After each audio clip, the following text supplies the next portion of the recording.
Salut les pilotes, aujourd'hui on se retrouve dans un format un petit peu spécial. Ce n'est pas un débrief ni une vidéo sur l'histoire du rallye, mais on reste dans le thème du sport automobile. Alors je me suis dit que ça avait la place sur cette chaîne. Alors que vaut Gran Turismo? Est-ce que ce film tient la route ou alors c'est la sortie de piste? C'est ce qu'on va voir aujourd'hui.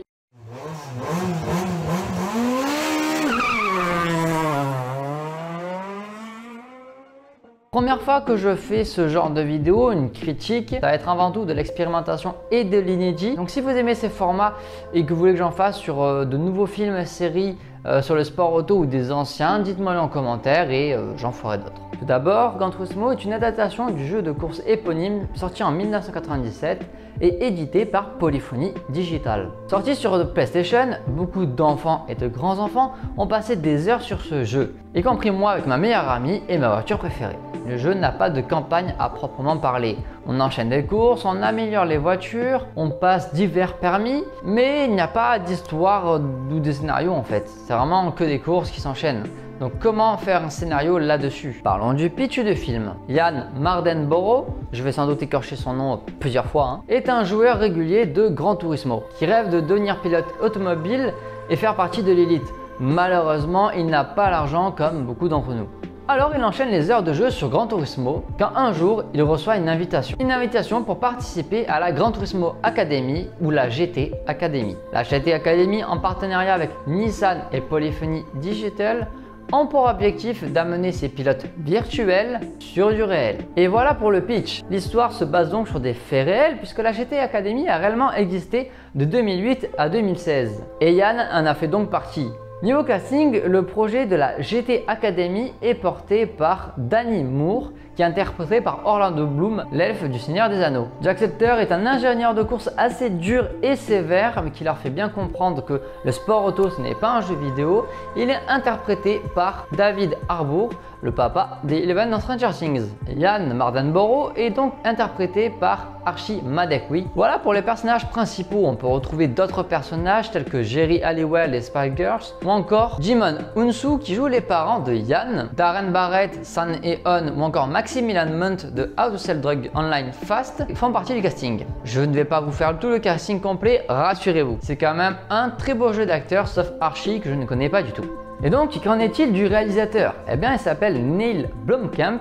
Il est principalement connu pour faire de la grosse science-fiction, telle que District 9, Elysium ou encore Chappie, très loin de l'univers du sport automobile. Assez pour la présentation, que vaut ce Gran Turismo? Eh bien, si on écoute les médias, visiblement c'est de la merde. Mais est-ce étonnant quand ces mêmes médias critiquent sans arrêt à longueur de journée les voitures? Non. Bien que nous sommes sur une scène de sport auto, le sport auto et le rallye me tiennent particulièrement à cœur. Et donc dans cette vidéo, je serai quand même objectif au possible parce que malgré tout, je veux que ma passion soit bien représentée dans le cinéma. Donc ces critiques qui visiblement chient sur le film pour rien, on va pas les écouter. Donc aujourd'hui, je vais vous parler donc de mon ressenti vis-à-vis du film en vous limitant les spoils. Le film prend quelques longueurs au début parce qu'il faut lancer donc le projet de la GT Academy. Et on nous introduit dans la vie de Yann, ses problèmes, ses soucis, ses amis, etc. Ça prend peu de temps à démarrer, on va pas se mentir, le début du film il est un petit peu long. Les choses sérieuses commencent quand il rentre dans la GT Academy. Les scènes de course sont pleines de suspense avec plein d'angles de caméra, ce qui ajoute vraiment beaucoup de variété et du dynamisme lors des séquences de course. On a des images de drone sur l'aileron, sur la roue, sur le capot, à l'intérieur. Bref, un tas d'images qui permet d'avoir une bonne dynamique à l'image et ce sont des scènes en prise de vue réelle. Bien sûr, on n'échappe pas à des effets spéciaux qui peuvent faire le pont entre la réalité et le jeu vidéo à certains moments ou tout simplement pour certaines scènes du film comme on peut voir dans la bande-annonce, certains crashs qui ont été faits en CGI, ce qui semble tout à fait logique puisque risquer la vie de plusieurs personnes, on va éviter. Pour ma part, ces CGI, je ne l'ai pas trouvé ultra joli.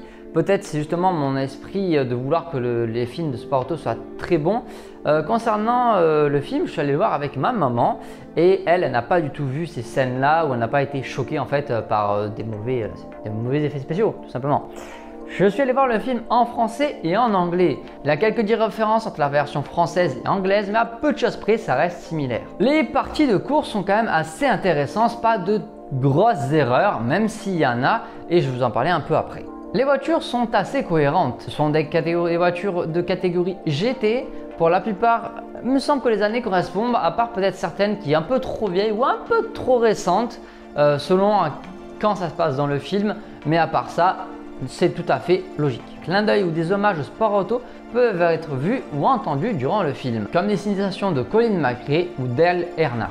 D'autres hommages ont été également rendus puisque par exemple dans la bande-annonce on peut voir un crash et qui correspond à celui de Anthony Davidson lors du Mans en 2012. Enfin, pas vraiment un hommage, mais ils ont pris un vrai crash pour le mettre dans le film, ce qui au final rend plus de réalisme au film. Je vous cache pas que je voulais le faire sans spoil. Vraiment, ça me tenait à cœur d'essayer de vous parler du film sans spoil, mais là je vais devoir en faire un. Pour vous aider, regardez dans les chapitres et avancez directement à la fin du spoil. Ensuite donc Yann qui participe à diverses courses en catégorie GT sur le circuit du Red Bull Ring, de l'Hockenheim Ring, de la Nordschleife, du Mans, de Catalunya ou Barcelone si vous préférez. Et il y a des choses qui collent pas trop. En fait, par exemple, si vous allez voir Hockenheim Ring, vous verrez les stands de Catalunya. À Catalunya, on verra pas vraiment la route. En fait, ce sera des images du Red Bull Ring, donc un peu des trucages et bidouillages. Et encore, on se dit ça passe, ça se voit pas trop. C'est vraiment les passionnés qui le verront. Mais c'est quand même un gros problème, puisque Gran Turismo s'adresse justement à des passionnés ou à des gens qui aiment la voiture. Donc forcément, ces personnes-là vont se rendre compte que la piste ne correspond pas. Et là encore, ça passe. La scène aux 24 heures du Mans, eh bien, c'est qu'un petit souci.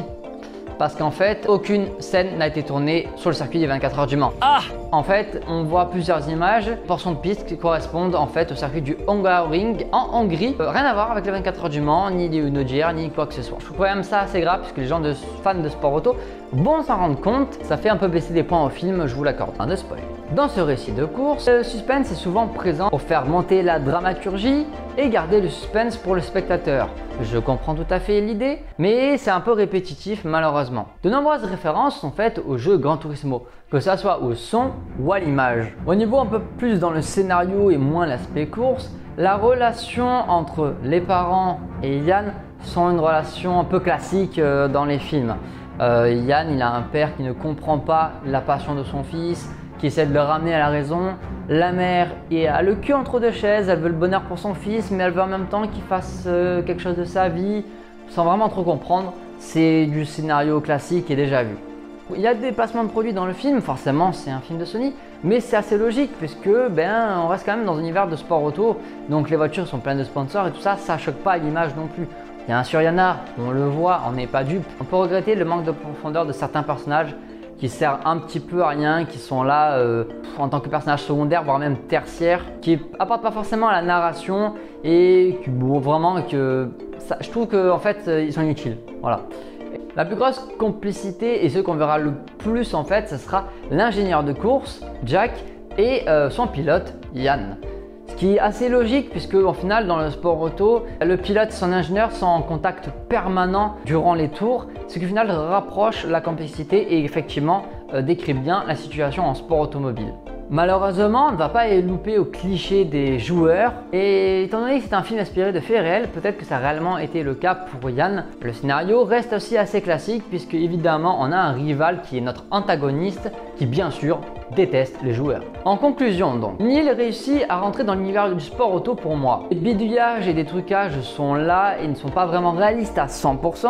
Dans le doute, pied au plancher et allez voir ce film. Largement inspiré d'une histoire vraie, des faits pour arranger la dramaturgie et le suspense. Certains points du film sont négatifs comme j'en ai parlé sur les personnages, les clichés ou quelques scènes pas trop réalistes. Mais malgré tout ça ne gêne pas et on passe un bon moment. La bande originale est tout aussi entraînante et on s'immerse facilement dans le film. Il y a également du Black Sabbath, Kenny G ou encore Enya. La bande son est elle aussi très bien. J'ai pas écouté si chaque moteur correspondait bien à chaque voiture, mais je n'ai pas été choqué par exemple d'entendre une Ferrari GT3 faire un bruit de Formule 1. Les sons ont quand même assez été bien faits. Je lui mettrai quand même la note de 7 sur 10. Pas assez réaliste sur l'univers de la course, me chagrine un peu. Le film reste très bien, 7 sur 10, ça reste une très bonne note. Si moi je fais un film et que j'ai 7 sur 10, je serais très content quand même. Il y a quand même quelques points négatifs, mais honnêtement, il vaut largement le coup d'être allé vu au cinéma sur un grand écran et voire même en 4DX. Si vous avez vu le film ou si vous allez le voir après ma vidéo, n'hésitez pas à mettre un commentaire et me dire ce que vous pensez du film, si vous êtes d'accord avec moi